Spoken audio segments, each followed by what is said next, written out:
투자 업데이터 시간입니다. 먼저 첫 번째 시간으로 이 개장 전에 중요한 리포트들 함께 정리해 보겠습니다. 네, 오늘도 상당히 많은 증권사 리포트들 나와 있는데요. 오늘 첫 번째 종목으로는 LIG 넥스원 체크해 봅니다.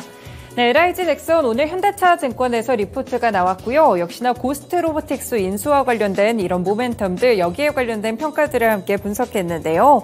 현재 고스트 로보틱스는 미국 연방정부와 동맹국 정부에 로봇을 공급하고 있습니다. 그렇기 때문에 미국에 수출 중인 비공이나 현금같이 이 방산시장 진출에 상당한 속도를 낼 것이라는 평가를 받고 있습니다. 특히나 AI 센서같이 동사의 제품과 결합해서 방산용 로봇 시장의 진출을 본격화한다는 점에서 의미를 갖고 있는데요.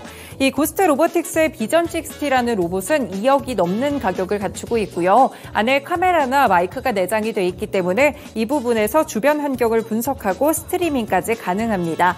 그동안의 인수가에 대한 논란들이 조금 있었는데 고스트 로보틱스의 인수가는 이 보스턴 다이내믹스, 이 현대차와 관련된 부분들과 비교했을 때 굉장히 합리적이다라는 평가를 함께 내렸고요. 시너지를 확보했다고 보면서 미래 먹거리를 확보했다는 점에 상당히 긍정적인 평가를 내렸습니다.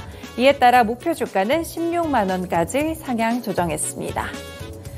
네, 두 번째 종목은 SKD&D입니다. 신한투자증권 리포트고요. 일단 4분기 실적 자체는 영업이익이 87억 원으로 전년 동기 대비 흑자 전환할 예정이지만 컨센서스를 하회할 것으로 보입니다. 하지만 리포트 제목에서도 보실 수 있다시피 4분기 실적보다 중요한 것이 있다고 보고 있는데요. 4분기에는 영업수익이 인식되는 프로젝트가 없는 상황입니다. 하지만 내년 중으로는 프로젝트 인식 시점이 있기 때문에 장기적인 관점에서 펀더멘털에 대한 훼손은 없다고 평가를 했고요. 일단 내년 3월에 분할과 재상장되는 계획들을 보셔야겠죠. SKD&D와 에코그린으로 분할이 될 텐데요. 그래서 에너지 관련 회사로서 이 밸류에이션을 함께 받게 되고요. 이 현재 순자산 가치로만 최소 4천억 원 이상의 가치를 인정받아야 합니다. 여기에 부동산 사업 가치까지 더해진다면 확실하게 밸류적인 측면에서도 높아질 수 있다라는 평가를 보면서 오늘 목표 주가는 37,000원까지 상향 조정했습니다.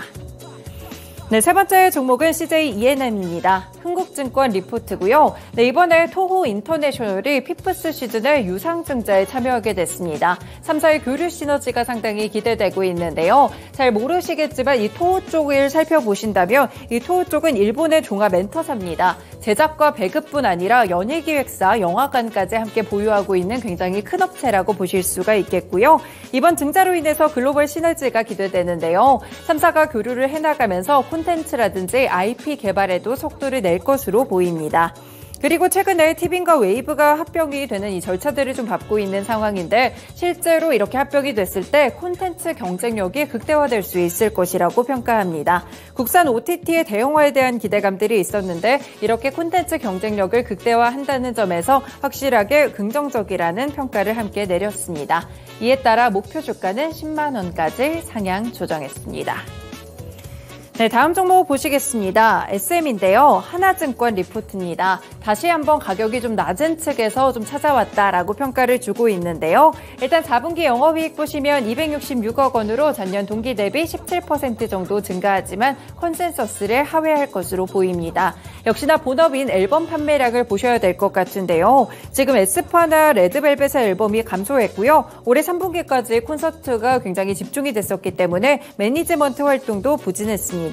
그리고 중국 비중이 높다는 점 보셔야 될 것 같은데 이 중국 비중이 높은데 현재는 중국 내에서 앨범 공구에 대한 감소 현상이 드러나고 있습니다. 여기에 직접적인 타격을 받고요. 중국인이 포함된 주요 그룹들 가운데 9월 이후에 컴백이 부재한 그룹은 NCT 드림과 여자아이들이 있습니다. 내년 1분기 정도 컴백이 될 예정인데요.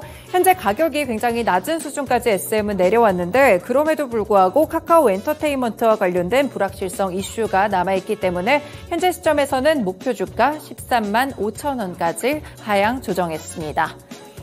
네, 이렇게 개장 전에 중요한 리포트 4가지 함께 체크해드렸는데요. 다음으로는 주요 일정들 살펴보도록 하겠습니다.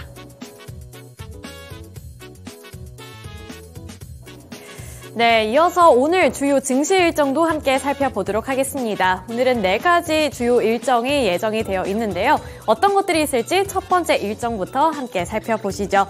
첫 번째로는 미국의 FOMC 회의가 발표될 예정입니다. 현재 시간으로 봤을 때는 13일 오후 2시에 발표가 될 예정이고요. 우리나라 기준으로 봤을 때는 14일, 그러니까 목요일 새벽에 발표가 될 예정입니다. 이러한 부분들 참고해 보셔야겠는데 이제 금리 인하 시점에 대한 힌트를 얻어볼 수 있을 것 같습니다. 어떠한 힌트를 얻어볼 수 있게 될지 FOMC 회의 발표 결과도 함께 눈여겨보셔야겠습니다. 네, 이어서 두 번째 일정 확인해 보겠습니다. 두 번째 일정으로는 이번에 CPI가 발표가 됐습니다. 미국에서는 소비자 물가지수가 발표가 됐는데 이에 이어서 생산자 물가지수인 PPI가 발표가 될 예정인데요. 이 PPI는 어떻게 나올지도 눈여겨보셔야겠는데 우리나라 시간으로 봤을 때는 13일 오늘 오후 10시 30분에 예정이 되어 있습니다. 결과치가 어떻게 나오게 될지 또 금리에는 어떠한 영향을 주게 될지도 눈여겨보셔야겠고요. 이어서 세 번째 일정도 함께 눈여겨보시죠. 세 번째 일정으로는 오펙의 월간 보고서가 발표가 될 예정입니다. 현지 시간 기준으로 13일에 발표가 될 예정인데요. 이번에 국제 유가 같은 경우에는 미국의 11월 CPI 보고서가 발표된 이후에 급락했습니다. 이 CPI 같은 경우 전월 대비 0.1%, 전년 대비 3.1% 올랐다고 밝혔는데 이는 시장의 예상치에 어느 정도 거의 다 부합하는 수준을 나타냈고요. 둔화가 됐더라도 그렇게 크지 않았기 때문에 시장은 이를 긍정적으로 해석하기보다는 약간은 실망하는 모습이 나타났습니다. 원유 시장에서는 이러한 인플레이션 압력이 수요 전망에 부정적이라고 평가하고 있는 상황인데요. 여기에 이어서 러시아를 포함한 오펙 플러스가 추가 감산을 회원국의 자발적 참여에 맡기고 있다는 점도 원유 시장을 불안하게 하고 있습니다. 따라서 이 오펙 월간 보고서에서는 어떠한 의견이 나오게 될지도 눈여겨보셔야겠고요. 관련 테마 종목으로는 정유 관련 종목 그리고 석유화학 관련 종목들이 있겠습니다. 네, 이어서 마지막 일정 확인해 보겠습니다. 국내에 있는 일정인데요. 오늘 블루엠텍이 코스닥에 신규로 상장이 됩니다. 이 블루엠텍 같은 경우에는 2015년에 설립이 된 기타 전문 도매 업체인데요. 이 백신 등 의약품이 주요 제품입니다. 공모 금액은 현재까지 266원으로 집계가 됐고요. 공모 가격은 19,000원으로 책정이 됐습니다. 이러한 주요 증시 일정까지 함께 참고해 보시면서 오늘도 성공 투자를 응원하겠습니다.